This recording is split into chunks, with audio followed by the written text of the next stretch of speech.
মা ও স্ত্রীকে একই সাথে খুশি রাখার কিছু উপায়। দুজনের প্রতি সমান সম্মান ও গুরুত্ব দিন। সময় ভাগ করে মা ও স্ত্রীর সাথে আলাদা আলাদা সময় কাটান।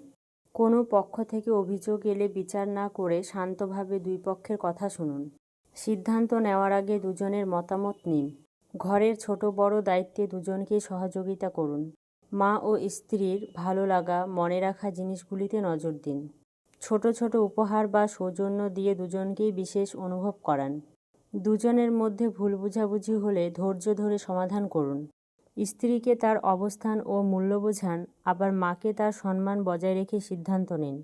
পরিবারে শান্ত পরিবেশ বজায় রাখতে নিজের আচরণের ভারসাম্য ও সদয়তা রাখুন। মা ও স্ত্রীকে একই সাথে খুশি রাখার কিছু উপায়। দুজনের প্রতি সমান সম্মান ও গুরুত্ব দিন। সময় ভাগ করে মা ও স্ত্রীর সাথে আলাদা আলাদা সময় কাটান। কোনো পক্ষ থেকে অভিযোগ এলে বিচার না করে শান্তভাবে দুই পক্ষের কথা শুনুন। সিদ্ধান্ত নেওয়ার আগে দুজনের মতামত নিন। ঘরের ছোট বড় দায়িত্বে দুজনকেই সহযোগিতা করুন। মা ও স্ত্রীর ভালো লাগা, মনে রাখা জিনিসগুলিতে নজর দিন। ছোট ছোট উপহার বা সৌজন্য দিয়ে দুজনকেই বিশেষ অনুভব করান। দুজনের মধ্যে ভুল বোঝাবুঝি হলে ধৈর্য ধরে সমাধান করুন। স্ত্রীকে তার অবস্থান ও মূল্য বোঝান, আবার মাকে তার সম্মান বজায় রেখে সিদ্ধান্ত নিন। পরিবারে শান্ত পরিবেশ বজায় রাখতে নিজের আচরণের ভারসাম্য ও সদয়তা রাখুন।